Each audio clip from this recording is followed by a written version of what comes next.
Having too much money to spend is quite an experience, isn't it? Pei Qian, originally a worker, transitioned between two industries after university. He encountered a terribly demanding boss and experienced the cutthroat corporate world, commuting to work rain or shine. He struggled to catch the subway just to clock in on time, pondered over what to eat for lunch, and sneaked in a game during his lunch break. Any chance to slack off at work wasn't missed. When the boss appeared, he would quickly switch screens. At closing time, Pei Qian would grab his backpack and run, only to be stopped by his boss demanding a presentation, which Pei Qian thought was due Wednesday. He argued it wasn't due until then, refusing to do it early, and challenging his boss to fire him if he dared, reminding him of the severance plus one more year he'd owe. But this was all in Pei Qian's imagination. In reality, he had to sit down and work on the presentation. Just then, a friend messaged him, and as he picked up his phone, he accidentally dropped it into a trash can. When he picked it up, he inadvertently triggered a connection that unleashed a flurry of virtual red envelopes and cash swirling around him, before dumping him and his phone back into the trash can. When Pei Qian opened his eyes next, his roommate Ma Yang was there, urging him to get up for a vice dean's class that took attendance. Confused, Pei Qian sat up and found himself in his university dorm, a place he hadn't been since his freshman year. Calming down, he resolved to find a time machine. Later, he realized the fierce-looking vice dean never actually took attendance. Instead, it was a friendly young male teacher who did, failing anyone not on the list by the end of the term. Initially, Pei Qian searched for a way back, but then realized he might have been reborn and saw a chance to change his life. Unexpectedly, he triggered a wealth conversion system. A character with a TV for a head appeared, claiming to be his assigned system, offering him an initial fund of 50,000 yuan for his journey to riches, but with strict rules. The system would provide regular funding only for legitimate business operations, not for personal squandering. Profits would be split, with only a portion actually reaching Pei Qian's hands, and he couldn't draw a salary from the company account. Whether in profit or loss, he'd make money, but the catch was that losses paid out more than profits. Pei Qian secretly relished the thought. Losing money seemed much easier than making it. From now on, he would live up to his name as a man destined to lose money. Pei Qian was still undecided when the system informed him that the 50,000 yuan starting fund could only be used for reasonable and legal investments with some commercial and technological content. Direct donations were also not allowed. Without a clear plan, Pei Qian turned on his computer to do some research and discovered that the internet had developed significantly, with many games now available on the market. This gave him an idea. Physical industries might lose money but could still liquidate fixed assets. In contrast, losses in the gaming industry meant pure loss, worthless lines of code. By slightly modifying the gameplay of successful games, he could be a walking money loser. After all, losing 1 yuan could compensate him 100 times over. This way, he could become a billionaire just by incurring losses. Thus, Pei Qian decided to create games and named his company Tengda Company, as this name implied rapid failure.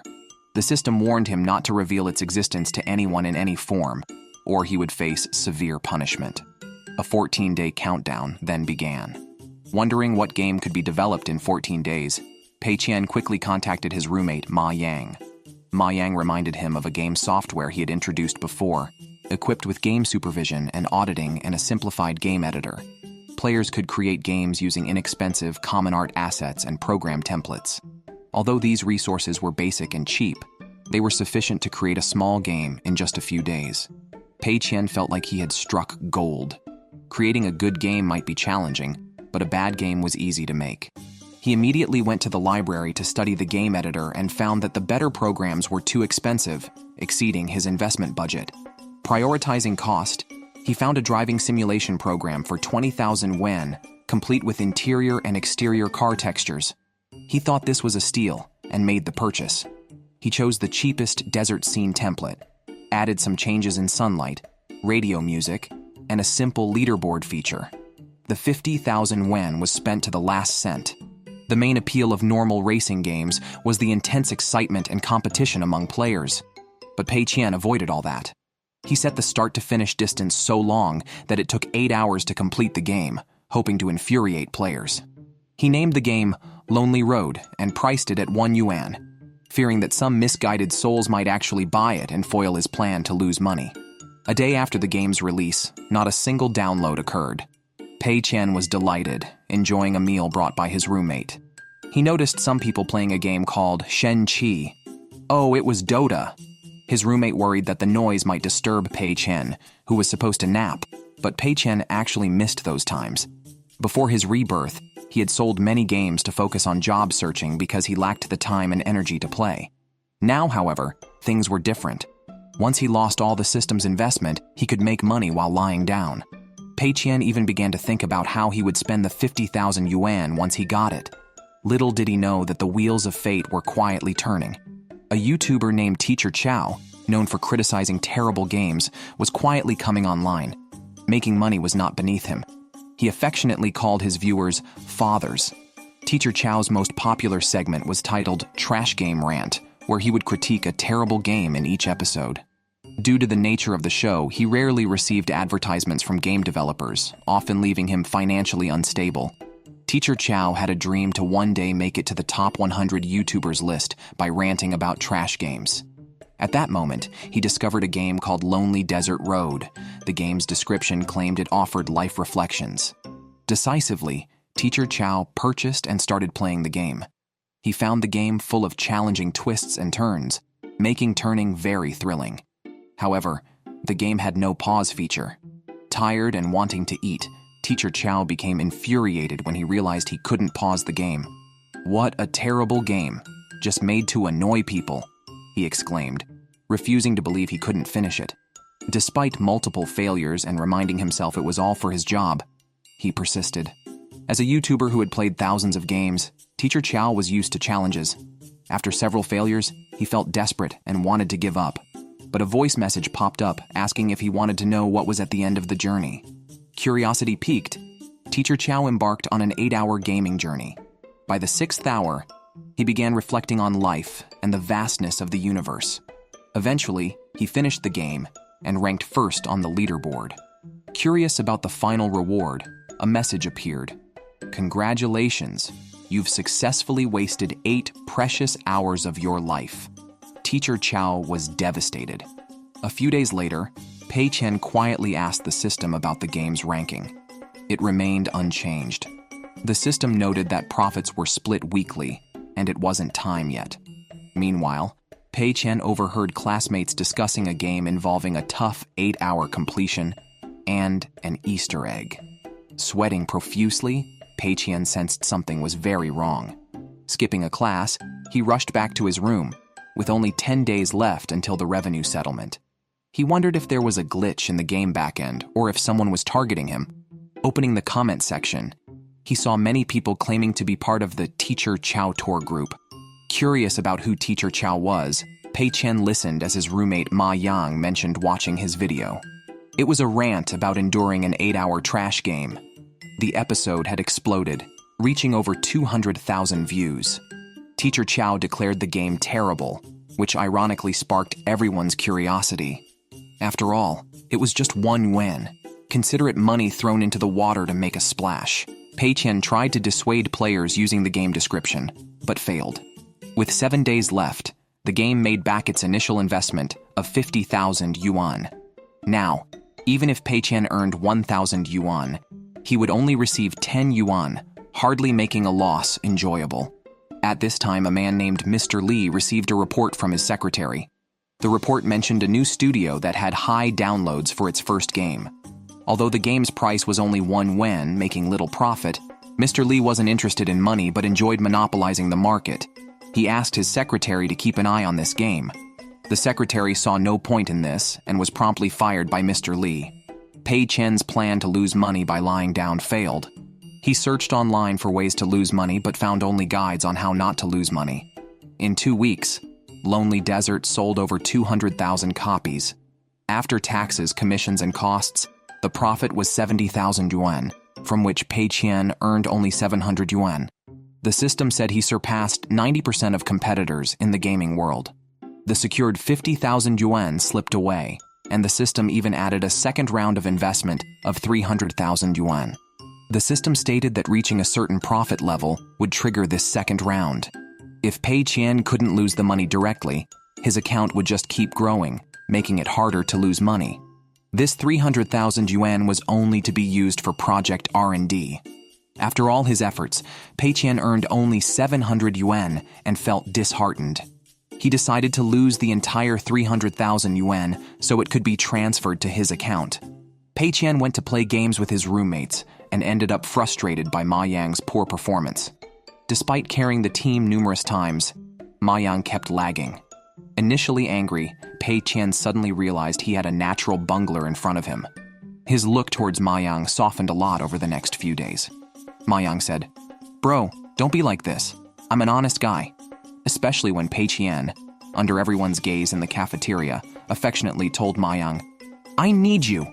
The cafeteria lady commented, "You must be really hungry," causing Ma Yang to run away in fright. When asked what he wanted him for, Pei Qian mentioned he was making a game and needed Ma Yang's help. Ma Yang thought Pei Qian was moved because Lonely Desert was successful. He said the game's success was all luck, and that game development was expensive and complex. Ma Yang advised Pei Qian to give up. However, Pei Qian revealed he had already made a game and had made a small profit of about 300,000 yuan. The game was Lonely Desert Journey. Ma Yang was shocked, realizing why the game felt so familiar. It was made by the person he admired most. Pei Qian was left speechless. Ma Yang claimed he had no notable strengths, except being reliable. Pei Qian, with eyes wide open, lied blatantly, saying he valued Ma Yang's reliability. Ma Yang was deeply moved, especially after hearing Pei Qian had chosen only him. He immediately expressed his excitement and decided to buy books on game development to study. Pei Qian's heart skipped a beat, fearing Ma Yang might actually be reliable when it mattered. However, he saw Ma Yang purchasing books at a 90% discount and felt relieved. It seemed Ma Yang was still unreliable, especially since they were using game development engines now and didn't need to do their own coding. Ma Yang sighed at his discounted books, which now couldn't be returned. After getting the books, Ma Yang fell asleep as soon as he opened them. Pei Qian was secretly delighted, wondering why he hadn't noticed such a talent for dragging things down before. The next day, Ma Yang was still asleep, and Pei Qian began thinking about how to make a game unenjoyable. Indie games usually don't become hits, and Lonely Desert was a fluke. Sticking with the previous approach seemed safer. Other game companies were now bundling Tengda and Lonely Desert in similar game releases. Players might download them out of curiosity. With 300,000 yuan, they couldn't produce a big game. Unfinished products would violate system rules. Pei Qian then had an idea. Mobile gamers and indie gamers aren't the same audience. They wouldn't know about Tengda Company. So Pei Qian decided to develop another mobile game. The hottest games currently were card games, originated from China's leaf cards. Over time, these evolved from physical to digital, becoming today's card game format. However, due to the popularity of a top 3 kingdoms card game, many games just superficially copied it, leading to mixed reviews for card games. Pei Qian decided to make a card game with superficial changes. To quickly spend the funds, Pei Qian opted for custom original artwork, interface design, and special effects. Ma Yang suggested making minor changes to free resources, but Pei Qian felt that wouldn't spend enough money. Pei Qian firmly stated they should make the best game possible. He asked Ma Yang to radically change the game characters. Since players loved the characters, drastic changes would likely provoke criticism. But that was exactly what Pei Qian wanted, although he claimed great ideas often faced resistance. Ma Yang awkwardly admitted he hadn't even finished watching the Three Kingdoms series. Pei Qian was pleased, saying Ma Yang's lack of knowledge on the original characters would allow him to be more creative, unbound by accuracy. Ma Yang was stunned, thinking that made sense, and began making up random changes. He almost mixed characters from Water Margin into the Three Kingdoms. Pei Qian praised Ma Yang as a genius, albeit one for losing money.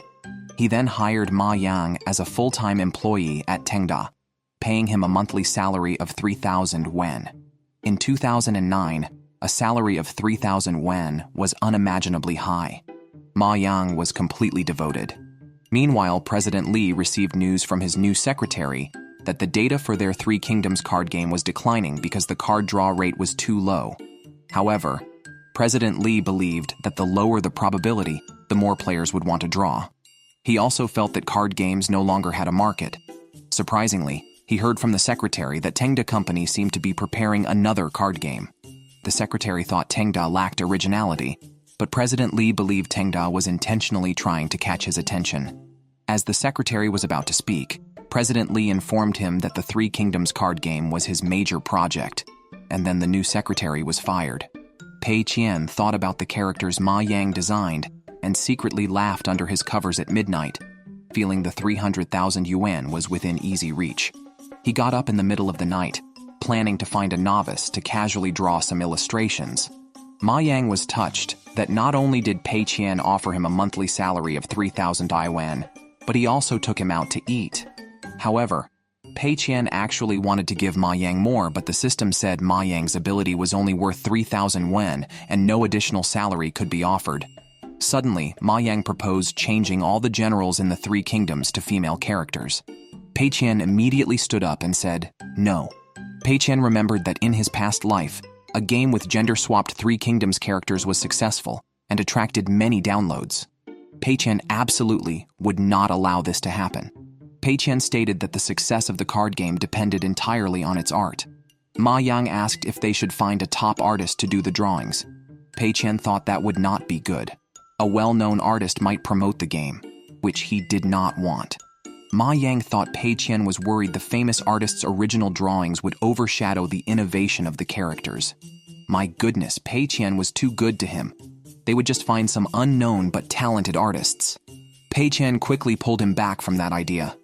The boatman watched them tug and pull for a while before the two men embraced deeply, Ma Yang even blushing. My goodness, they were actually a pair of men. Ma Yang said he could also be the artist since his Draw Something game was at a full level. But the system did not agree because purchasing lower quality original drawings would also be considered a negative task. The two argued on the boat for a long time, nearly capsizing it. They then urgently had to rescue the boatman from the river. Pei Qian showed Ma Yang the novice artist he found at midnight. This artist specialized in chibi, Q version style. Pei Qian thought this was even better, letting someone skilled in chibi style draw realistic portraits. He thought for sure the results would be poor, but outwardly he said it would definitely create a unique style. Ma Yang seemed to understand something, so he took out his phone and decided to help by contacting someone. On their first attempt to outsource, to appear more professional, they both wore suits and ties, and the company logo was displayed behind them. They started off looking quite convincing. However, as Ma Yang stood up, his little yellow chicken pants were revealed, leaving Pei Qian speechless. No choice, Pei Qian had to negotiate himself.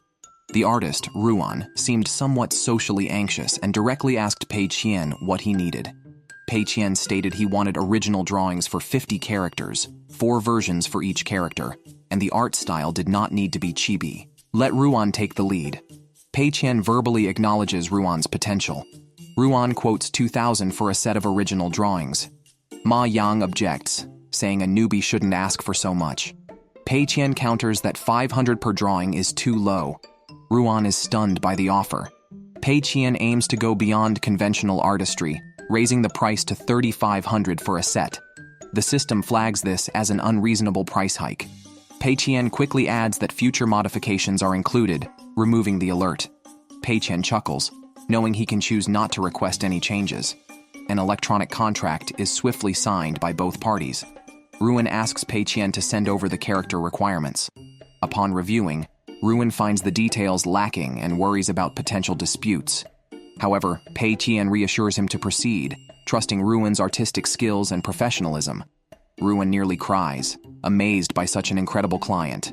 Pei Qian mentions a tight schedule of just 2 weeks. Ruan nods, promising timely completion. After the video call, he immediately asks his 2 roommates to work overtime. Ma Yang thinks Ruan is too arrogant. Pei Qian, busy designing gameplay, assigns Ma Yang to inspect the original drawings. Ma Yang shows a sly smile, vowing to keep a close eye on Ruan. Pei Qian desires this exact outcome. The unreliable Ma Yang and the intimidated Ruan are unlikely to produce quality work. Pei Qian wants to further lose money. The industry standard price for a similar game is 5, so they set theirs at 10 to deter customers. Card games retain players with rare cards that are hard to draw. They decide to offer a permanent membership with unlimited card draws. Pei Qian then opens the game programmer, selecting the ugliest interface and most cliched effects, and places the order without hesitation. Meanwhile, Ruan and his roommates are baffled by Ma Yang's character design description, which is nonsensical and completely different from the original image. Despite their doubts about the client's seriousness, Ruan mentions that Pei Qian has already transferred the advance payment. Normally, the platform would hold the funds until submission, but their client trusted them enough to pay directly. They also prefer not to draw chibi-style characters anymore. The client said they could design freely, which they see as a great opportunity to become famous with this set of drawings. Ma Yang decides on an epic ink and oil painting style. Though somewhat somber, it has an epic feel. His roommates may not know it, but he can create the prototype for them to refine. They aim to make a name for themselves with this opportunity, creating an epic masterpiece. Then, Ruan works overtime and completes the drawings a day early. Ma Yang, responsible for collecting the work, receives it in the early morning. Pei Qian, deep in sleep, tells Ma Yang to review the drawings and integrate them into the game without looking at them. Ma Yang asks for a game title, and a drowsy Pei Qian suggests Ghost General. Ruan is still anxious over there, worried about being rejected by the market. The next day, after Pei Qian wakes up, Ma Yang informs him that they can release the game today. He has already run it once through the program without any issues. Pei Qian decides the game description will simply be, "This is an ordinary card game." Ma Yang thinks this is reverse psychology marketing, but Pei Qian never considered any marketing strategies. Their main goal is just to lose money straightforwardly. The following day, Pei Qian confronts Ma Yang, questioning why the game's original artwork is of such high quality. Could it be that Ma Yang stole someone else's work? Ma Yang denies it, saying the artwork was done by Ruan.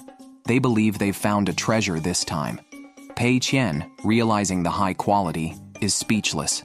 He can't believe he bought 4 such artworks for only 3,000 yen. Isn't Ruan losing out big time? He had casually found a chibi-style artist who turned out to be an undiscovered master, willing to draw without considering costs. All he wanted was to lose money, but how could he be so unlucky? Ma Yang feels that Pei Qian might be feeling guilty. He suggests compensating Ruan some more, but Pei Qian just wants his money back. Pei Qian thinks he needs to calm down, while Ma Yang believes Pei Qian should spend the money on production. Now, they have no funds for promotion, which sparks an idea in Ma Yang. At this moment, Pei Qian only regrets. If he had known Ruan was such an incredible artist, he wouldn't have hired him. But then he thinks, not all games with good graphics succeed in the market. Players in this world prefer chibi-style aesthetics, so he hopes they dislike the realistic style.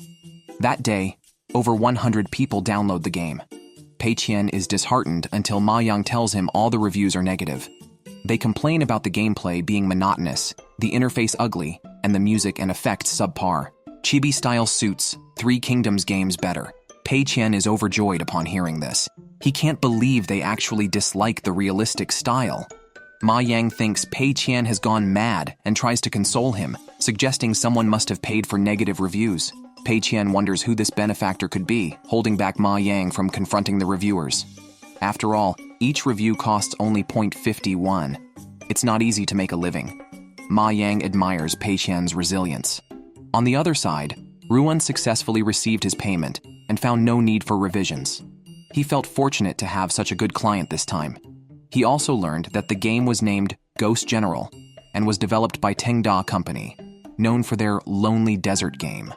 Ruan decided to try out the game and found basic gameplay mechanics. However, seeing his perfect original artwork incorporated with system effects made him extremely pleased. After playing for a while, Ruan noticed the high drop rate for cards. The shop only sold 1 item, so he immediately called Ma Yang. Ma Yang, woken up by a friend in a military coat, answered Ruan's question about why the shop sold permanent card draws. Ma Yang explained that no new items would be added, as this was the final version of the game. Buying a membership card allowed players 2 daily chances for a 10 draw, with a high probability of obtaining rare cards. The game sold for $10 with a maximum in-app purchase of $30, earning the company little profit. Ma Yang did not understand why Pei Qian chose this approach. but Pei Qian mentioned that once players bought their game, no more in-app purchases could be added. Initially, Pei Qian didn't plan to sell any in-app purchases, but added them considering some players' needs. Ruin was deeply moved by such a generous game company. Ma Yang added that Pei Qian wanted ordinary players to enjoy the thrill of card draws. Ruin regretted quoting a higher price for his original artwork, knowing Pei Qian's ideals and ambitions. Ma Yang mentioned that all of Pei Qian's money went into game production, leaving none for marketing. Pei Qian was stressed about this, unaware of the situation. Ruan, inspired by Pei Qian's righteousness, decided to help with his friends. Meanwhile, Pei Qian was happily anticipating a loss of 300,000, but was shocked when Ma Yang burst in, hugging him, and reported that the game's download count had hit 10,000 overnight, receiving all 5-star reviews. The comments praised the original artwork and the low price. Pei Qian was puzzled by the popularity of a standard template game, but realized the original artwork was likely the draw. Indeed, Ruin received a call from Pei Qian and humbly said it was a small effort. Ruin belonged to an elite group of artists who usually charged for promotions. He shared his artwork in the group, seeking advice but received praise instead. Moved by Pei Qian, the usually socially anxious Ruin asked the group for promotional help. Learning about the angelic client, the artists agreed without hesitation. The promotion spread rapidly, making Ghost General a hit. Pei Qian couldn't understand why. They merely had a financial relationship, yet Ruin went out of his way to promote the game. Ruin felt his original artwork was trivial. It was the game itself that endeared players, moved by Pei Qian's spirit. He couldn't bear to see Pei Qian lose money. Pei Qian was distressed because of the promotions, leaving him almost bankrupt. Ruin, oblivious to Pei Qian's sarcasm, thought Pei Qian was genuinely grateful, and even told Pei Qian he was too kind. Pei Qian just wanted to disappear, while Ma Yang wondered who might have sabotaged them early on. Meanwhile, the mastermind behind the scenes, President Li, smirked, deciding to sell his game, Mengqiu Sangguo, believing Pei Qian chose the Three Kingdoms theme on purpose to prove they could outdo him even with overlapping themes. Li, always quick to assume, decided to acquire Tengda. Ghost General soared to #1 in downloads overnight. Customer service called to congratulate him. Pei Qian secretly hid in an empty bathroom, begging customer service to remove the game from the charts. He said it wasn't about the money, believing the spot should go to someone who needed it more. Customer service, having never heard such an absurd request, said they would escalate it. But this exposed Pei Qian's request for delisting, leading to a system warning. Pei Qian then reluctantly said staying on the chart was fine. Facing a smirking system, Pei Qian was on the verge of tears. The system calculated profits. The game made over $500,000 on a $300,000 investment. After costs, the net profit was over $200,000, but Pei Qian only received a little over $2,000. Pei Qian felt like the $300,000 had flown away. He was just making money for the system, which smiled and reinvested. Now Pei Qian had a starting fund of $510,000 for 90 days, all earnings to be reinvested automatically. He didn't know how to spend this money, and the system wouldn't allow him to refuse the investment. Pei Qian was despondent, unaware that President Li was preparing to buy Tengda. Thinking he had failed to lose money twice, Pei Qian considered changing his strategy to making money. But the previous times seemed just luck, and making money felt less satisfying than losing it. Then Ma Yang called, informing him of President Li's Capital Group's intent to buy their company. Pei Qian was thrilled and wanted to sell, but the system intervened, saying no. Ma Yang mentioned an additional $50 million from the buyer. Pei Qian was tempted, but had to tearfully decline. The offer rose to $100 million, breaking Pei Qian's heart. Li said they could invest, if not acquire, but Pei Qian, clueless on how to spend current investments, couldn't possibly accept more. Pei Qian then had a bad idea, instructing Ma Yang to decline both investment and acquisition, and even asked if President Li would like to be invested in. For Li, at the top of the rich list, Pei Qian's comments were an insult, completely breaking Li's defenses. Pei Qian treated Ma Yang to a barbecue. Ma Yang thought Pei Qian had made a lot of money and didn't understand why he was still troubled. Pei Qian was worried because he estimated the net profit of the two games to be around 6 million yuan in 3 months. How can I spend 6 million yuan in 3 months? He wondered. Converting it to cash, he would only have 60,000 yuan, which he felt was better lost outright to take 6 million yuan directly. Ma Yang said he would pay for the meal. Pei Qian agreed immediately.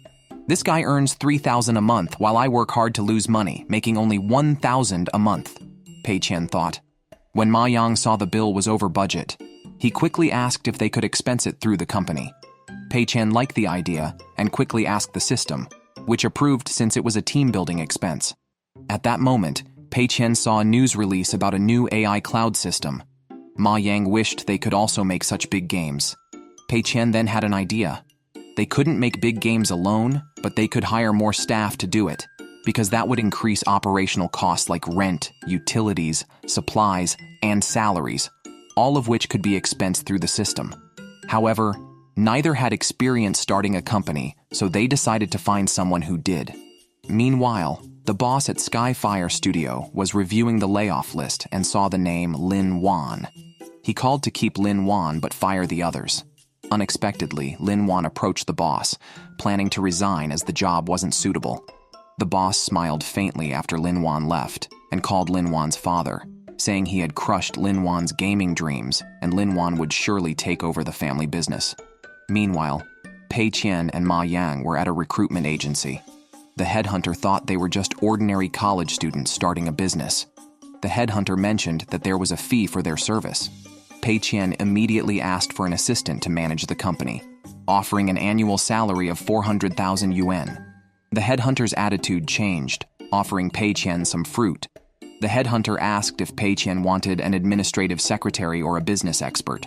The former would handle trivial tasks for the boss, while the latter would assist in company decisions. Pei Qian chose the administrative secretary without hesitation, saying those who hinder his losses were not welcome in the company. Regarding the secretary's gender, Pei Qian insisted on a female secretary for aesthetic reasons, expressing disinterest in male secretaries. The headhunter gave a subtle look, then recommended Xin Hailu, who was proficient in 3 languages, familiar with finance and law, and had several certifications. She was elegant and had been an executive assistant at a well-known foreign company. Ma Yang was curious why she left such a good job.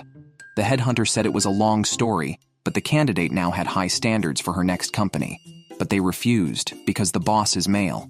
Pei Qian is truly the chosen boss for Xin Hailu. It seems the headhunter mistook Pei Qian for a man. The headhunter says Xin Hailu's biggest advantage is never meddling in the boss's private matters or decisions. Upon hearing this, Pei Qian exclaims, "Wow, truly a chosen talent." When the headhunter takes Pei Qian to meet Xin Hailu, Pei Qian just happens to run into Lin Wan, who is watching the news. The news is praising a game as uniquely excellent. Pei Qian tells Lin Wan not to believe the hype. It's a boring game. Lin Wan says Pei Qian doesn't understand the game, which has broken market conventions. Pei Qian says he didn't think much during the game's design. Lin Wan points out that Pei Qian is not the designer. Pei Qian, unable to respond, quickly arranges to meet Xin Hailu with the headhunter and leaves. Lin Wan was planning to apply to Tengda Company and, learning that the person she just spoke with is the boss, rushes out. Unfortunately, Pei Qian has already left. Pei Qian meets Xin Hailu in a cafe. Xin Hailu praises Pei Qian for achieving much despite being a startup and being young and talented. "I have no interest in male secretaries." It dawns on Pei Qian that Xin Hailu thinks he is gay. Xin Hailu's elegant speech makes Pei Qian feel like he is being interviewed instead. Pei Qian quickly clarifies his image, stating his only requirement is that Xin Hailu can only offer advice when consulted. Otherwise, she just needs to be a tool for managing the company. Xin Hailu agrees, stating this is a basic requirement for an assistant. Pei Qian mentions the company floor isn't fixed yet. He takes Xin Hailu to see the floor he plans to rent. The agent says it's the highest commercial building in their second-tier city. Xin Hailu says the monthly rent is about 360,000 yuan. The agent mentions they can lower it slightly. The location is great, and it includes high-end interior decoration. Surprisingly, Pei Qian says it's too cheap. He adds that the agents also have it tough. The original price of 4 yuan is good. No need to reduce it. The price of their game hasn't dropped, so why should the rent? Thinking of the deposit and first month's rent, he nearly laughs as over 700,000 yuan is spent instantly. Xin Hailu shows Pei Qian the decoration procurement list. Pei Qian says the price is too low, claiming a good work environment boosts employee morale and productivity. He's just looking for reasons to spend money. But with a 2 million yuan limit for decorations not approved by the system, Pei Qian caps the decoration budget at 800,000 yuan. He instructs Xin Hailu to get the best of everything, used or not. Desks and chairs must be the most expensive. Employees sit for 8 hours a day and must be comfortable. Computers must be dual screen with the highest specifications. There must be greenery, a high-end lounge, and a staff tea room with all amenities and snacks maintained. Afternoon tea for the staff must never be interrupted. There must also be a cinema room and massage sofas for meetings. Xin Hailu asks about the CEO's office. Pei Qian suggests Xin Hailu can use his approach to decorate the CEO's office. Xin Hailu rented a 2-bedroom apartment for Pei Qian directly.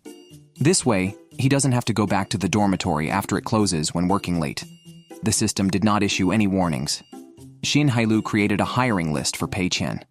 Pei Qian found the requirements too strict. The recruits would surely be elites. He wondered how he could lose money in such a situation. So he immediately removed some of the conditions.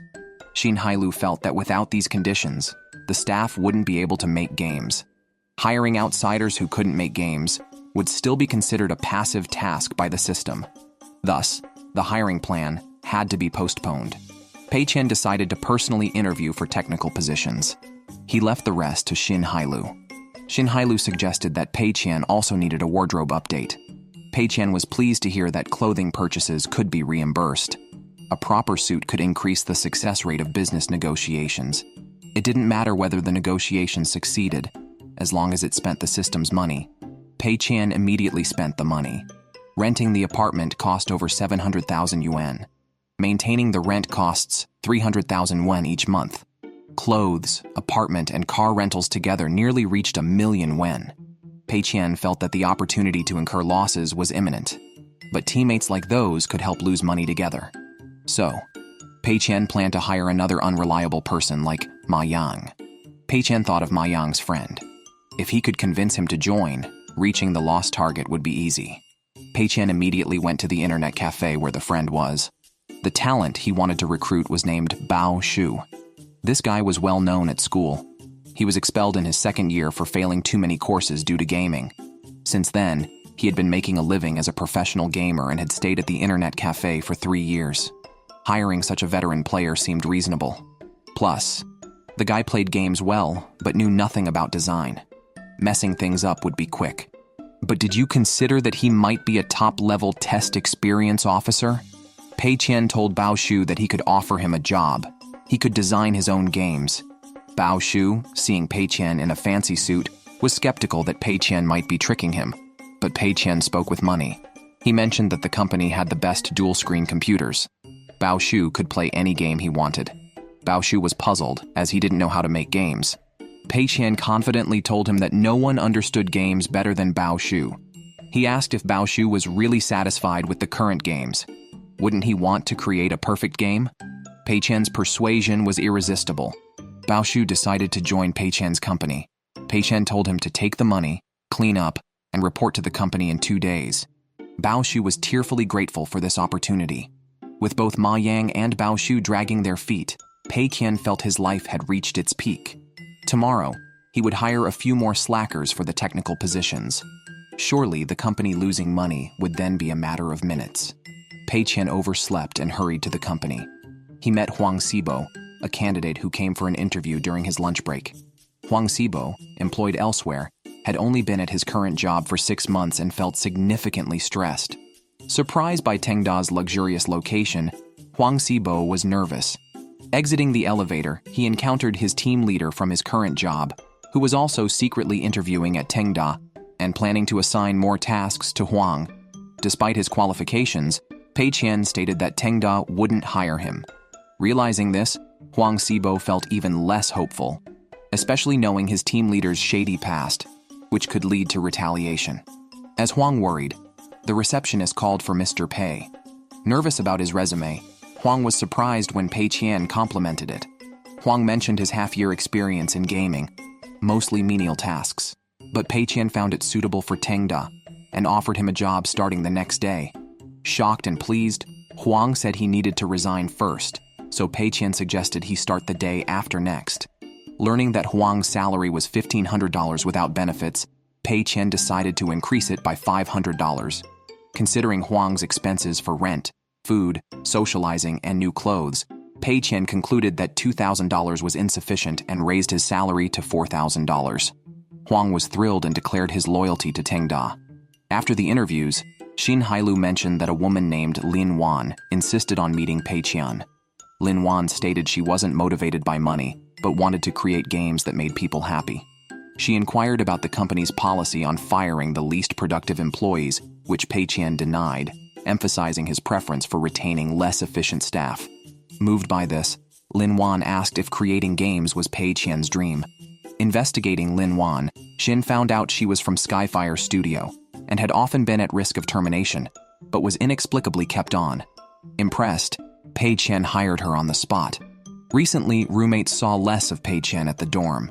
Curious, you asked Ma Yang about it. Ma Yang awkwardly explained they were all busy with part-time jobs, and Pei Qian, having a demanding job, rented a place outside. As attention shifted to a game, Ma Yang retreated to his bed. For Huang Xibo, it felt like a dream. He had been working at the company for a week with strict hours from 9 to 5, and no overtime was allowed. Tasks were nonsensical. They weren't assigned any work, but were told to play games. This left everyone idle. However, Lin Wan believed Pei Qian wanted game developers to understand each game's strengths from a player's perspective. Bao Shu played various challenging games. Lin thought the boss wanted them to freely enjoy the games, feel the market, and work conscientiously on future tasks with a sense of responsibility. Everyone thought the boss was discussing business partnerships. Meanwhile, Pei Qian was lying in his apartment enjoying life. According to him, hiring so many people and not researching games in a wrong direction would not help in ruining the games. Watching a gunfire scene in the background, Pei Qian suddenly had an idea. When work hours ended, Xin Hailu notified everyone to leave on time, as Pei Qian strictly prohibited overtime. This left everyone wondering when they could actually work. Unexpectedly, Pei Qian approached and informed them that he had been planning Teng Da's future the previous week. He mentioned that the gaming industry was at a pivotal moment where even a pig could take flight. Therefore, their next game would be a first-person shooter. Their goal was to become a gaming giant and not be blinded by minor mobile game projects. Being content with little was not their company's goal. Pei Qian reassured everyone not to worry about their abilities. He had not chosen experienced game designers because they did not meet his requirements. Experienced practitioners were technically sound, but restricted by too many rules. Pei Qian stated he needed fresh, innovative newcomers with a passion for games, which he believed was the future of the gaming industry. Pei Qian also praised Huang Xibo as an unrecognized talent. Although he had been doing menial tasks, he had actually done significant data work. Pei Qian confidently complimented him, and Huang Xibo felt shy, not realizing his own capabilities. Pei Qian then praised Bao Shu, who had dominated the gaming industry for years and was a true gaming mogul. With such a team, failure seemed impossible. Pei Qian's pep talk led to cheers from the employees, all eager to produce a great game. Pei Qian mentioned he would only provide some guiding opinions, leaving the rest entirely to Huang Xibo and Bao Shu. He promised not to interfere with their decisions. Afterwards, Pei Qian took 2 employees to the audio-visual room for a massage while casually discussing the next game's plan. He specified that the shooting game should have simple controls due to the hand movements involved, incorporate a lot of storylines, and offer more than just combat. Their game needed depth and content. Finally, the weapons had to be unique and cool, making players want to buy them. His requirements were simple. Huang Xibo noted that shooting games typically targeted hardcore gamers. Simplifying controls for beginners might upset experienced players, and story modes were not currently popular. Pei Qian wanted this exact effect. Introducing in-game purchases could also provoke a backlash from fans of the 2 previous games praised for Pei Qian's integrity. Pei Qian confidently said he believed in Huang Xibo's ability to overcome these challenges. Bao Shu thought the idea was good, so Pei Qian assigned Huang Xibo as the main game designer and Bao Shu as the game manager. They were to produce a design draft within a week. Pei Qian joyfully crawled around his office, realizing that being a boss meant delegating work to employees. Pei Qian happily left the office and noticed Bao Shu still gaming while others had gone home. Satisfied, he left the company. Unbeknownst to him, right after he left, Huang Xibo crawled out from under the desk, willing to work overtime voluntarily to finish the design plan, not wanting to hold back the team and appreciating such a supportive boss. Huang Xibo worked until late at night. Bao Shu brought him coffee, and they started discussing the plot. They decided to follow Pei Qian's philosophy of doing more with less, saving on character scenes and spending wisely. They immersed Huang Xibo in a fantasy scenario set on an offshore oil rig. The map was small but complex, and the enemies were mummies wrapped in bandages to ease censorship.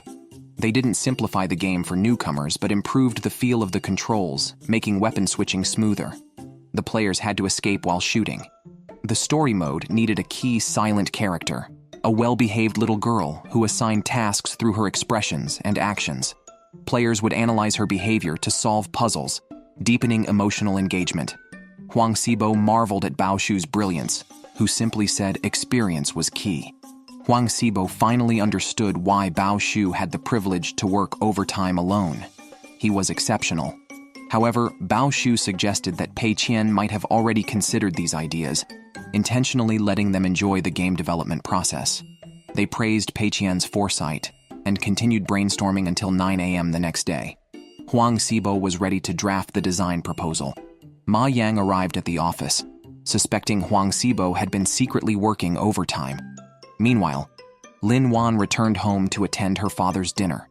As the heiress of the Lin Group, her dream was to pursue game production, and she had found a new goal, leaving her father perplexed. Ever since Pei Qian set the design goal, Huang Xibo had been secretly working overtime daily, feeling that Pei Qian hadn't allowed time for revisions and testing. Bao Shu suspected a deeper meaning, and they discussed more plans late into the night, unnoticed by Ma Yang. The next day, Pei Qian received the design proposal during a class and was startled by its quick completion. He hoped his employees would slack off at work. Hearing from Ma Yang that Huang Xibo and Bao Shu had been working overtime, Pei Qian was concerned and planned to investigate with Ma Yang. However, just as they were about to leave, Ma Yang mentioned Huang Xibo and Bao Shu were gaming. Relieved, Pei Qian returned to his seat, secretly pleased that Huang Xibo could produce such a lengthy proposal while gaming. Pei Qian briefly reviewed the proposal, immediately praised Huang Xibo for the excellent work, and encouraged him to proceed without changes. Pei Qian turned and told Ma Yang not to worry about Huang Xibo playing games after hours anymore. He framed it as overtime gaming being part of the job. Little did he know, Huang Xibo was currently preaching at the company that Pei Qian had praised their proposal without any changes. This, he said, showed immense trust and support for the employees. They were now ready to dive into work. Thus, everyone began working diligently, even volunteering for overtime to help with the project. When Bao Shu encountered employees unfamiliar with gaming, he simply handed them a similar game. Essentially, they were gaming while developing games. Meanwhile, Pei Qian, looking at his wealth management panel, was frustrated with the challenge of spending the money as it kept increasing from dividends. He muttered, "Damn, some people have all the luck. Stop acting. Let me do it for a while." After a bath, Pei Qian was approached by Ma Yang, who reported that the entire company was gaming overtime. Apart from themselves and Pei Qian, Ma Yang felt this indulgence could not continue. Pei Qian saw this as an excellent opportunity to spend money, especially since the employees were just gaming. As long as they weren't focused on work, he was happy. Pei Qian stated that as a conscientious business owner, he must pay the employees for their overtime, and even give them more. Ma Yang praised Pei Qian as a true man's man. Pei Qian replied that it was the least anyone would do, and that they should not just stop at paying for overtime. A few days later, Huang Xibo announced the game plan was complete and asked Pei Qian to review it. Pei Qian, seeing the document was thicker than his school assignments, instantly declined to review it, trusting his employees completely. Regarding the game's name, Pei Qian was still pondering when he heard someone ordering takeout. He immediately decided to provide lavish meals for everyone, starting today. The company would offer free food to all employees. For those dieting, there was no need to worry. A gym was being fitted, complete with attractive trainers. Huang Xibo and others thought Pei Qian was incredibly generous, but wondered why he allowed overtime. Lin Wan felt that everyone slacks off a bit during an 8-hour workday. Without slacking, they could finish their tasks without needing overtime. Huang Xibo thought Lin Wan truly understood Pei Qian. Lin Wan blushed at the praise. Huang Xibo stated that with Pei Qian being so generous, they should work even harder and even secretly put in extra hours to surprise Mr. Pei. To their shock, all employees soon received an overtime bonus. Pei Qian declared that the company would no longer restrict overtime and would pay 1.5 times the hourly wage for it. Lin Wan, representing the employees, said they didn't need the overtime pay.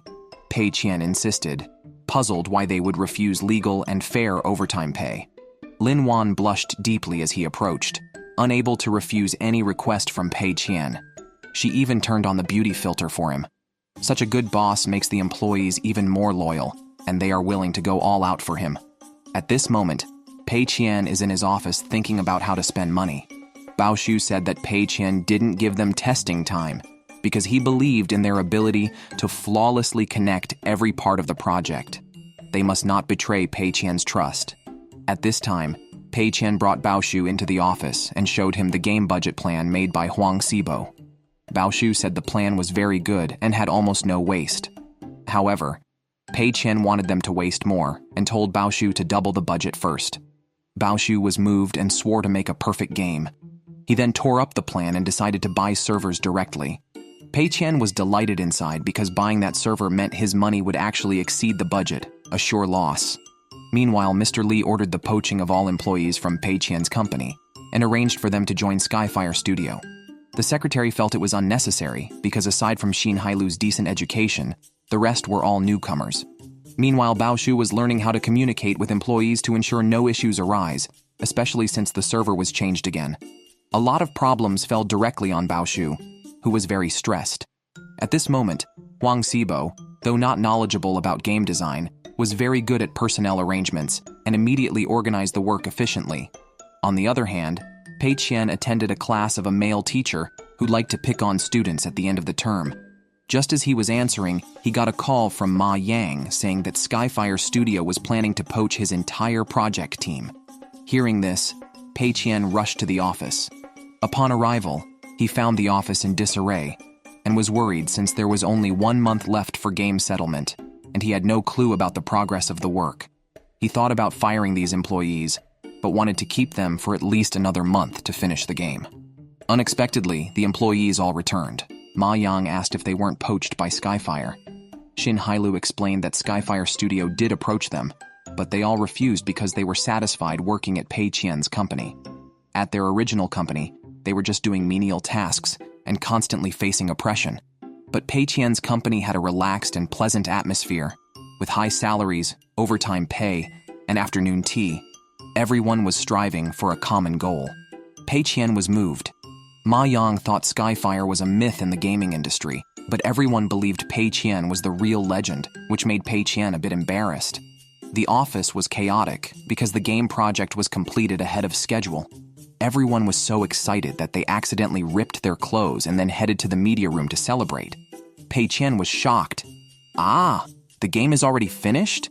He was then dragged to the media room to view the game's results and see a demonstration of the game's story content. Pei Qian was astounded by the quality. This content is really good, although the quality is still average. If we refine it slowly, it will definitely become excellent. Huang Xibo mentioned there were still many areas that needed improvement, but Pei Qian shouldn't worry as they had reserved an extra month just for revisions. Pei Qian couldn't openly criticize the high quality because it would be seen as sabotaging the project.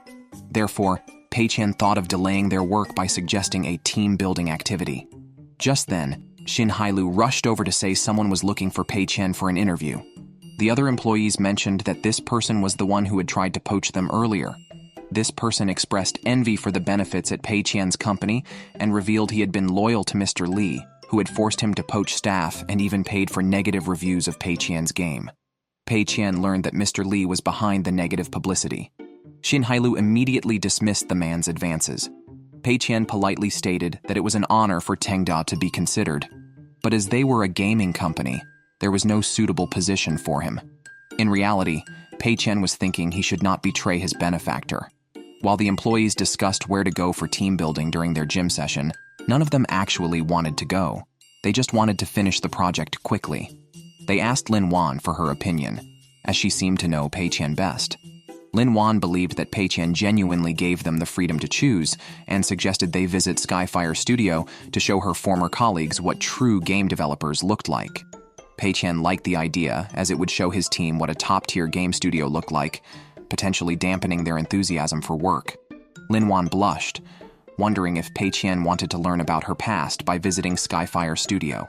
Pei Qian told everyone about the team-building visit to Skyfire Studio, approving a budget of 450,000 yuan. He stated that participation was not mandatory and reminded them to keep receipts for all expenses, which would be fully reimbursed. Lin Wan misunderstood the budget as 150,000 yuan. Pei Qian couldn't allocate more without triggering a system alert. Pei Qian instructed Ma Yang to ask many questions at Skyfire Studio, especially about their failures, so he could learn from them. Hearing about their visit, the owner of Skyfire Studio suspected that Pei Qian's team was coming to cause trouble, as they had previously tried to poach his team. Still, he decided to meet them, given that Pei Qian had previously created the game Ghost General, and both companies were currently developing first-person shooters, making them competitors. Skyfire Studio, as the leading company in the gaming industry, owns an entire building. Inside, bamboo plants adorn the space. The secretary mentioned there is a private parking lot for the studio, where employees enjoy discounted parking rates. Pei Qian's employees were astonished. "Ah, we have to pay for parking at work." Pei Qian thought that constructing such a large facility must cost tens of millions. If the company made that much, we could build one too. But then again, losing millions might be more beneficial for me, he mused. The owner of Skyfire, Mr. Zhou, immediately noticed that Pei Qian was wearing a custom-made suit during their meeting and felt outdone, especially since Pei Qian looked quite young. One must be cautious, he thought. At that moment, Pei Qian was only thinking about spending the team-building budget on a lavish meal. While they were shaking hands and discussing business, Pei Qian's other employees were already touring the studio. Mr. Zhou was ready to boast about his company's facilities and even offered Pei Qian a limited edition doll. However, Pei Qian's employees came out of the room claiming that Tengda Company's facilities were far superior to those of the industry leader. "It's fine if the computers aren't the latest models, but the workspaces are too cramped," one employee said. Lin Wan remarked that compared to other companies, this was not bad, but it paled in comparison to their Tengda. Bao Shu criticized the old-fashioned design, saying it was a waste of space. "Even the celebrity cosplay costumes have a showroom. They should focus more on the company environment," he commented. "A small TV and a few worn-out sofas, and they dare to call it an entertainment room? The pantry has limited cookies. All this decoration in the building is just for show." Sweating profusely, Pei Qian quickly gestured to his employees. Lin Wan reassured him that the soundproofing was good, unaware that Mr. Zhou was standing nearby. Mr. Zhou recognized Lin Wan and mocked her for placing her game development dreams with a startup. Then a flustered Mr. Zhou called his employees for a meeting to share experiences. Following Pei Qian's instructions, Ma Yang asked, "Why does your company work on Saturdays?" Huang Sibo interjected, "It's normal for many companies to follow a 996 schedule." Ma Yang then inquired, "So your overtime pay must be high, right?" Mr. Zhou panicked, and his employees were shocked. "My goodness, what kind of gaming company still offers overtime pay?" Mr. Zhou stated that there was no such thing as overtime pay in the gaming industry, shocking Ma Yang. "There are actually companies that follow a 996 schedule without overtime pay? That's harsh." At this point, Mr. Zhou's secretary sarcastically targeted Lin Wan, saying their game succeeded because Lin Wan, who was subject to a layoff, volunteered to resign. Seeing his employee being bullied, Pei Qian decisively promoted Lin Wan to director, allowing her to explain the game concept on stage. Lin Wan, a staunch supporter of Pei Qian, praised him using their 3 current game developments, elevating him as an unrivaled, all-powerful game creator with profound concepts. Both Mr. Zhou and Pei Qian found her praises exaggerated. Lin Wan added that Pei Qian wasn't just making games, but creating performance art, calling him a true game artist. Not to be outdone, Mr. Zhou immediately started explaining their new first-person shooter game, Bullet Marks. The secretary held Mr. Zhou's hand, signaling that it was confidential. However, Mr. Zhou believed that since the game was launching in half a month, it was fine to enlighten their peers. Pei Qian started drawing nearby, planning to use Skyfire's game design to demotivate his employees, who listened anxiously. Mr. Zhou explained that their shooter game focused on daily players pulling triggers, emphasizing a core player experience and highly realistic weapons to satisfy military enthusiasts. Huang Xibo felt their narrative games were unrewarding.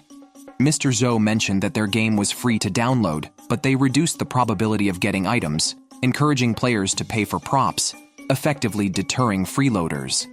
Huang Xibo was worried until he saw Pei Qian, who was not concerned and even smiling confidently, thinking about how avoiding Mr. Zhou's highlighted advantages could perfectly result in financial losses for him. Pei Qian almost couldn't hold back his laughter. At that moment, Mr. Zhou felt he dominated the competition, and Huang Xibo, noticing Pei Qian's confident smile, thought Pei Qian must understand gaming better than Mr. Zhou. When the team returned, Xin Hailu informed everyone that Pei Qian appreciated their efforts during the team building and granted everyone an additional 10 days of paid annual leave.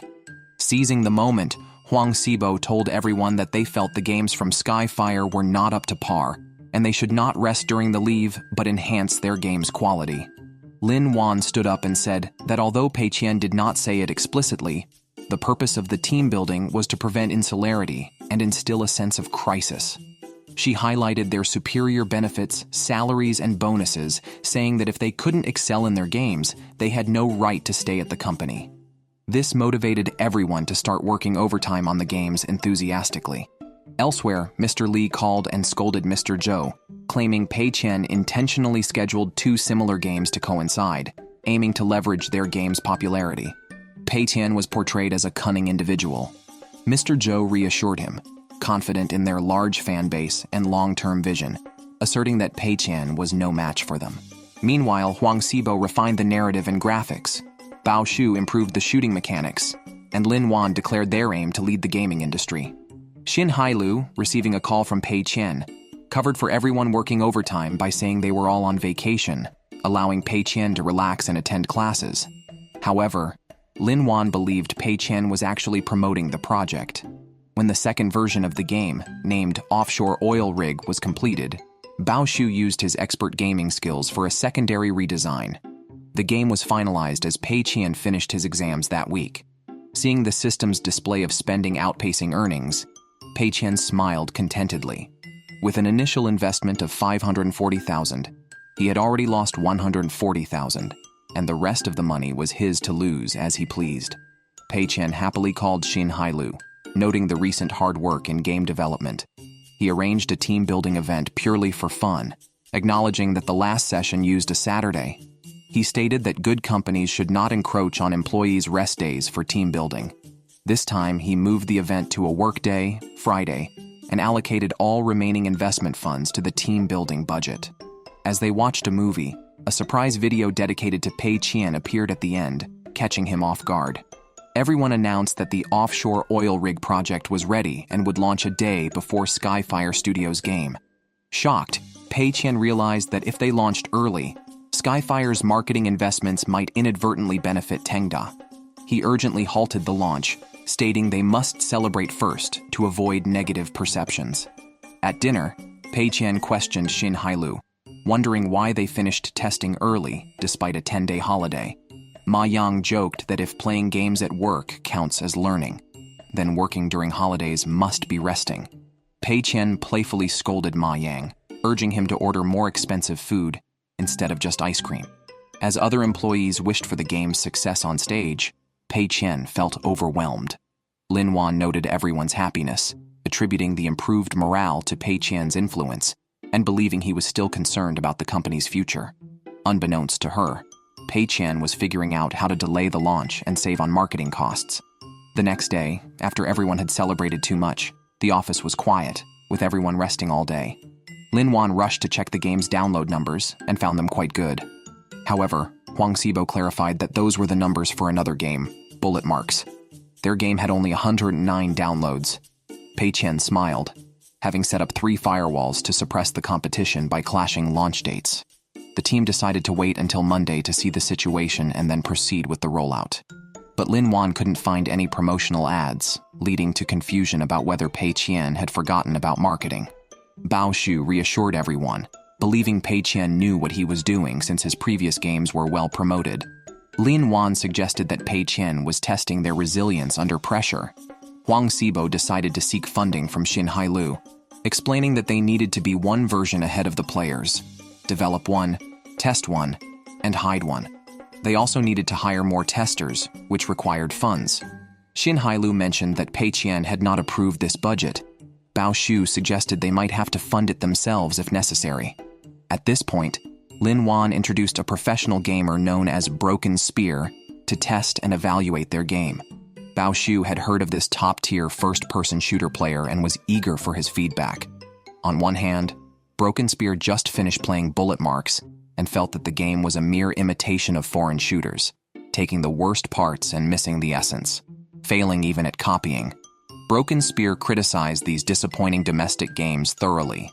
Then, Lin Wan introduced him to Offshore Oil Rig, where a gun was priced at $888, Pei Qian's third line of defense, exorbitantly priced in-game items, which deterred casual players. Curious, Broken Spear checked out the game. It had no introductory CG animation, but featured refined graphics. The game involved rescuing a mute little girl who acted like a burden but provided weapons. The gameplay was smooth and lowered the skill barrier. The protagonist started with just 2 candies, used both for fighting and feeding the girl.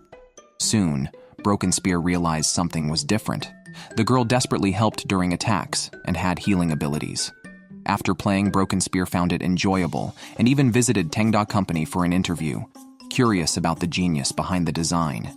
He acknowledged that while Offshore Oil Rig fell short of international blockbusters in production, its gameplay was competitive. As a professional player, Broken Spear attracted many fans and highly praised Offshore Oil Rig, even rating it above Skyfire Studios' Bullet Marks.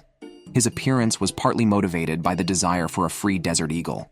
Lin Wan agreed to gift him a Fire Kirin as well, but Broken Spear said that was nothing special. The Desert Eagle, which required luck to obtain, was the real prize. He had already bought a Fire Kirin, a weapon that looked exaggerated but felt great to use, and renamed it Kill Mat Holy Spear. Pei Qian decided to charge for the Fire Kirin as a permanent weapon to highlight its prestige, fearing someone might actually spend money on it, which would be a financial loss for him. Broken Spear praised Pei Qian's generosity and planned a live stream to promote the Kill Mat Holy Spear, aiming for every player to have one. Pei Qian, unable to hide his amusement at the poor data, was prepared to console his employees as an actor, ready to move on to the next game. However, Ma Yang told Pei Qian he should be happy as the data was beginning to improve and the game was likely to be profitable. Rushing to the company, Pei Qian found everyone serious, fearing Ma Yang had been mistaken. But as he prepared to take the blame, everyone applauded him, praising his leadership and declaring the game a success, leaving Pei Qian in tears. While others celebrated, Pei Qian was confused, suspecting someone might have promoted the game intentionally. He asked Huang Sibo to identify the reason behind the game's success, preparing to confront any potential saboteur. Lin Wan hired professional gamers for internal testing, but Pei Qian asked them to plan the game's next steps.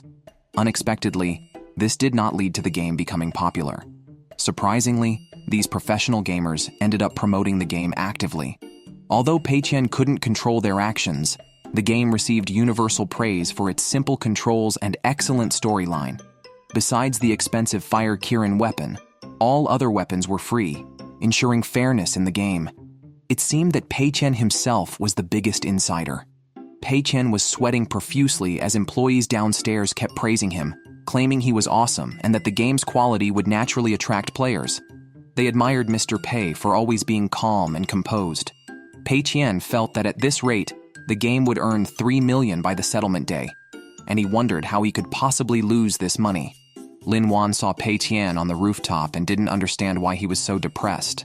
Pei Qian mentioned he had unspeakable troubles. Lin Wan mistakenly thought Pei Qian was feeling guilty because their game was vastly outperforming Bullet Marks. Upon hearing this, Pei Qian realized that even their only competition had failed and their game had reached 100,000 daily active users. Lin Wan reassured Pei Qian that the staff would support him. Pei Qian thought he couldn't spend all the money alone and decided to share it with everyone. Now, it wasn't just about the money. Failing to lose money would tarnish his reputation. Meanwhile, Mr. Zhou felt completely shattered. The success of Offshore Oil Rig was chilling Pei Qian as it was more profitable than the previous 2 games combined. He had to find ways to generate cash flow and needed to spend at least 620,000 within 42 hours. Pei Qian asked the system if updating the game storyline could be considered an investment. The system confirmed it could, but updates must include a charging point or it would be seen as a passive task. Thus, Pei Qian decided to pause updates and instead planned to spend money on a staff meal. However, the system rejected this due to too frequent company gatherings. Pei Qian then proposed using 50% of the profits for bonuses, but this was also rejected for breaking industry norms. Pei Qian suggested increasing the monthly reimbursement limits for employees, which the system finally approved, but not to an excessive amount. Pei Qian asked Xin Hailu how he could creatively transfer personal needs to the company. Xin Hailu said this was illegal, but Pei Qian quickly clarified he wanted to convert the company's money into benefits for the employees. Pei Qian expressed his wish to directly give benefits to the employees but faced certain restrictions. Xin Hailu understood, advising that typically, using 15% of project profits as bonuses was reasonable. If Pei Qian wanted to offer more benefits, he could reframe it as a salary increase for everyone, which Pei Qian noted to implement that month. He also wanted to set up a special reimbursement system, where even Bao Shu's card top-ups could be claimed. Xin Hailu suggested holiday gifts, high-temperature subsidies, and a reasonable limit of 3,500 per person per month, along with 1,000 yuan shopping cards for everyone. Pei Qian appreciated Xin Hailu's reliability. Xin Hailu prepared the report the next day. Pei Qian submitted it to the system, which then approved the reimbursements. Immediately, Pei Qian raised everyone's salaries and took them to the mall. Initially, some employees thought they would be using their own salaries, but the boss announced a reimbursement limit of 3,500 yuan and distributed 1,000 yuan shopping cards to each person. Even game cards were reimbursable. The entire company was excited. Pei Qian declared that at his company everything could be reimbursed. Seeing everyone enjoying themselves but wanting to increase the spending rate, Pei Qian encouraged everyone to visit the mobile phone store. He successfully persuaded several employees to buy phones and computers, since these expenses would be reimbursed by the company. The more they spent, the more he lost. Seeing Bao Shu idly standing by, Pei Qian was about to encourage him when he learned that Bao Shu had already spent 4,500 yen on games. So, Pei Qian left stylishly. Pei Qian initially wanted to persuade Lin Wan to buy more, but then he saw Ma Yang frantically buying phone cases. Pei Qian urged him to choose the expensive ones, managing to accumulate 4,500 yuan worth of phone cases for him. Lin Wan was increasingly impressed. Who wouldn't be moved by a boss who was willing to share profits and reimburse everything? Pei Qian realized he still had tens of thousands left, so he asked Xin Hailu if he could buy some personal items in the company's name. Xin Hailu agreed. Pei Qian was short of watches, glasses, and pens, so he immediately rushed to the store and bought a bunch of items. Lin Wan admired how thrifty Pei Qian was. Despite being worth tens of millions, he spent less than 100,000 yuan on himself, but was so generous to his employees. With some money still left, Pei Qian hurriedly bought a bottle of perfume. Initially, perfume wasn't reimbursable, but Pei Qian argued it was a gift for a client and presented it to Lin Wan. Just as the system was about to comment, it noticed Lin Wan was the heiress of the Lin Group, making the expense seem reasonable. Lin Wan was bashfully pleased, and Pei Qian successfully lost 20,000 yuan. It wasn't much, but he regained his dignity. Thus, Pei Qian announced that everyone should come to the office early the next day, as he had something to tell them. Lin Wan said she really liked the perfume. Pei Qian was also puzzled why the system allowed him to give perfume to Lin Wan. Pei Qian was grateful to his employees for helping him achieve his first real loss, but regretfully, he felt it was time to kill the donkey. Pei Qian stated that the success of the offshore oil rigs was due to the support of the employees, with Bao Shu and Huang Xibo playing significant roles. Without them, the game development would not have succeeded. Therefore, Pei Qian awarded them the Best Employee Award. During the celebration, Pei Qian suddenly announced that Huang Xibo would no longer need to come in, as his position would be taken over by another colleague. This marked Pei Qian's first elimination, asserting that no talent should hinder his ability to lose money. Huang Xibo was visibly upset. However, Pei Qian had a good excuse. He claimed he was not firing Huang Xibo, but encouraging him to pursue his dreams, and decided to give him a startup fund of 1 million yuan. Everyone was shocked, realizing this was not a dismissal, but angel investment. Pei Qian knew Bao Shu's dream was to play games while lying down, so he gave Bao Shu unlimited paid leave. People commented that this was not a dismissal, but rather a form of support. Bao Shu felt fine staying at the company, but Pei Qian quoted, "It's better to travel 10,000 miles than to read 10,000 books." To broaden his horizons, Bao Shu should travel more. Pei Qian's insistence left Bao Shu no room to refuse. After sending off the two big problems, Pei Qian declared that a new project would start tomorrow.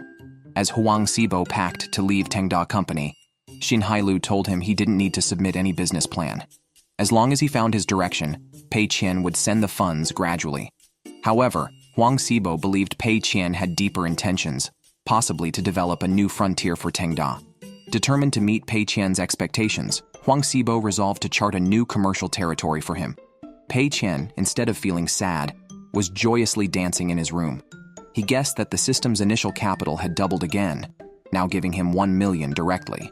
With previous experience, Pei Qian was determined to lose it all this time. Pei Qian invested all the funds in the next project, assigning Lu Mingliang to lead Huang Xibo's former tasks. Lin Wan viewed Pei Qian as a strong leader who faces challenges head-on, inspiring everyone. Pei Qian decided against updating the games because the updates would involve new charges. He could not tolerate any money-making elements in his games. He also planned to control the production time of the new project to prevent the team from updating the other two projects. Pei Qian explained that the previous mishap occurred because he trusted Bao Shu and Huang Xibo too much. To ensure the project's failure this time, he would not allow Lu Mingliang any room to excel and decided to take a direct role. He wanted the fans of Tengda Company's games to see what an undesirable game looked like. Pei Qian intended to create a game that revealed the inner workings of the gaming industry. To let players understand the true nature of the gaming industry and thus not waste time playing games, Pei Qian said they are making a text adventure game. In this game, players only need to converse with characters made of paper. Pei Qian emphasized that this game focuses more on story interaction, aiming for a niche appeal, which is evident from the unattractive title, Game Developer. Lu Mingliang thought the development would be straightforward, requiring only a set of 2D scenes and character drawings, along with a lot of text. But Pei Qian immediately rejected this because it wouldn't cost much. He insisted that their company must innovate in storytelling, adopting an abstract postmodern style. Lu Mingliang felt confused, but Pei Qian reassured him that he would clarify the requirements. The game involves players acting as game developers, making choices throughout that affect the ending.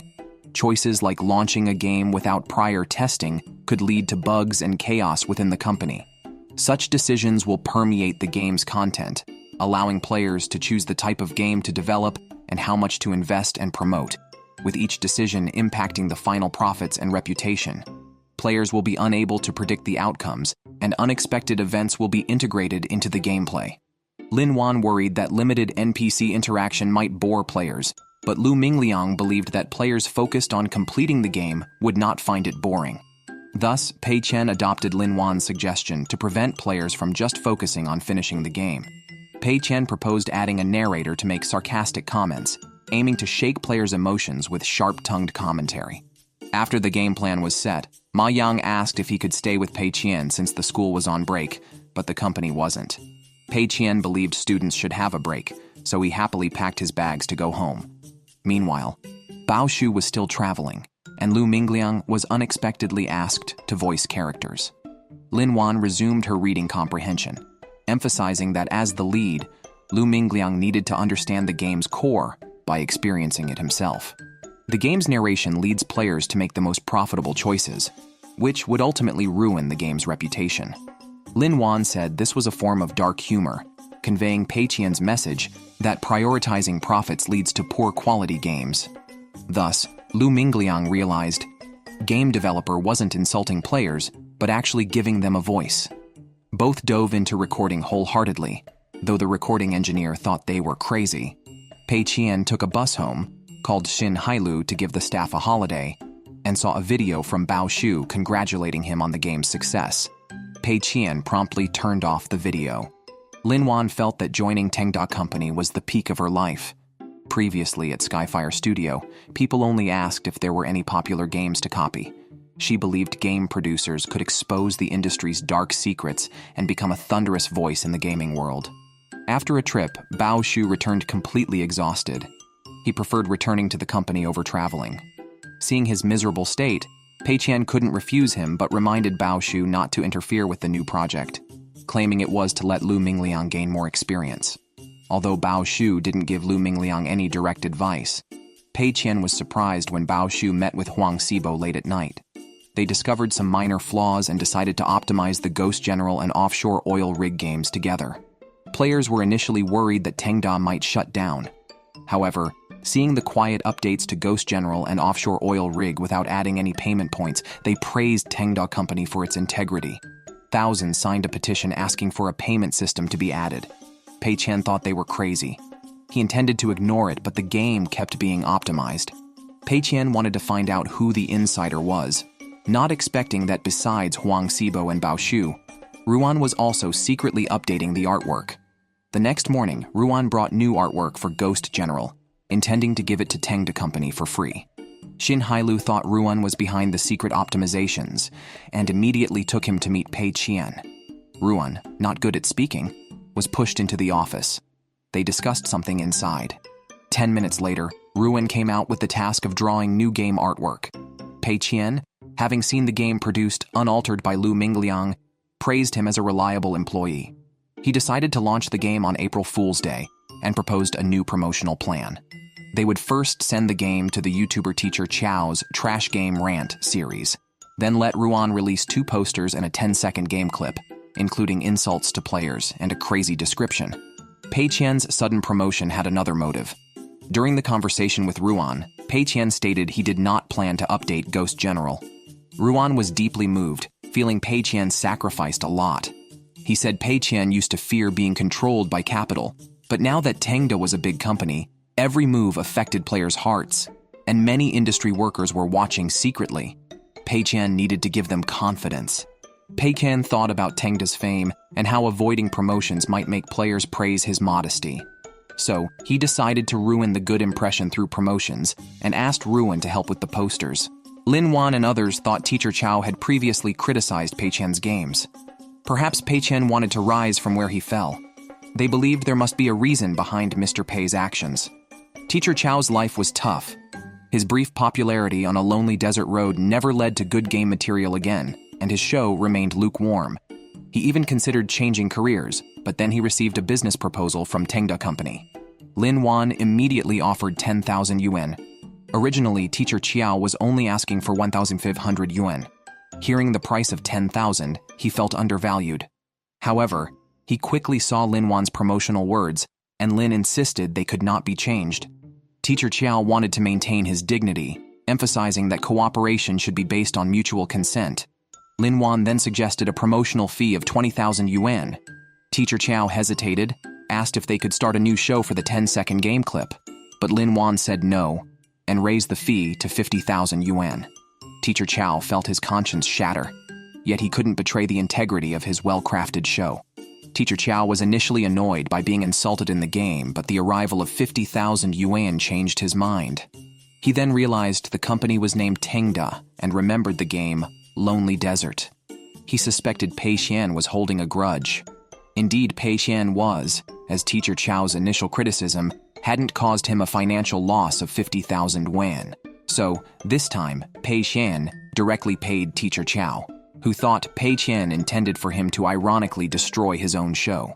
Despite wanting to be a conscientious blogger, money outweighed his morals. Back at the company, Lin Wan found Bao Shu and Huang Xibo secretly improving a project.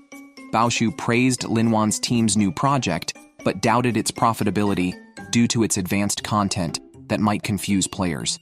They felt Pei Qian was too isolated and worried about the potential losses and blame if the game failed. However, Lin believed if the game didn't become a hit, it was because the players didn't deserve such a good game. The next day, Teacher Chow's video went live, causing frowns, but Pei Qian called it a good video. Meanwhile, Xin Hailu discovered that Tengda Company was trending negatively, with many angry letters and blades from players at the front desk. Some analyzed Teacher Chow's video frame by frame, criticizing him for selling out due to Tengda's influence, even alleging threats because he blinked in the video. They noted his financial struggles due to only critiquing bad games, but Tengda broke his bottom line with money. Pei Qian achieved the desired effect. He wasn't aiming to destroy Teacher Chow, but their new game, wanting a critic known for bashing bad games to awkwardly praise it, naturally angering fans and biasing them against the new game. The staff was saddened by the abusive comments, but Pei Qian felt confident about his strategy. Lin Wan tried to turn things around by coordinating her companies and game developers, but Tengda faced even harsher criticism. Pei Qian was pleased, even instructing Xin Hailu to notify everyone to take a vacation. Meanwhile, downloads for the game developers were few, but there were many videos mocking them, claiming Tengda had ruined its previously accumulated popularity. Lu Mingliang felt his first project was doomed and couldn't face Pei Qian. Unexpectedly at this time, Wang Sibo ingeniously invited a friend who is a director, Hu Yue, to interview their Tengda company. To everyone's surprise, Hu Yue turned out to be a master of fabrications, maliciously editing footage to spread rumors that the boss of Tengda was jealous of talented employees, firing veteran staff, and undermining subordinates like KFC. She acted this way because her boss knew Mr. Li, who had commented that the game developer's work was subpar. Hu Yue believed she was voicing the public's opinion. Frustrated, Lin Wan confronted Hu Yue. As the heiress of Lin's group and the major sponsor of Hu Yue's company, Lin Wan demanded factual reporting. Hu Yue was stunned. Her boss informed her that Mr. Li's influence was nothing compared to that of the heiress of Lin's group. Shocked, Hu Yue realized that Lin Wan was connected to Lin's group. Her boss clarified that no, the entire group belonged to her. Consequently, Hu Yue approached Pei Qian for an exclusive interview, but Pei Qian agreed to answer only 3 questions. To irritate Hu Yue, he deliberately stated he didn't want to waste time with a media person who distorts the truth. Hu Yue found his frankness cool. Pei Qian agreed to the interview only because Lin Wan had been pressuring him, calling every 5 minutes. Pei Qian couldn't take it anymore. However, Hu Yue thought the two shared true love, one willing to protect the other's reputation, and the other ready to break their principles for the other's happiness. This was the mutual devotion of a wealthy heiress and a rising elite. You should fantasize less. That's how you mess up your mind. But it does taste good. Move aside. Let me have a bite, she remarked. Hu Yue's last question was about Pei Qian's initial intention in game development. Pei Qian candidly replied that his goal was to lose money, trying every means to spend it all. Since releasing his video, Teacher Chow felt tormented, believing his reputation was destroyed. One midnight, driven by a sudden urge to understand before death, he downloaded the game to play it himself. Initially criticizing the unprofessional voice acting, he soon became engrossed, finding the game decent.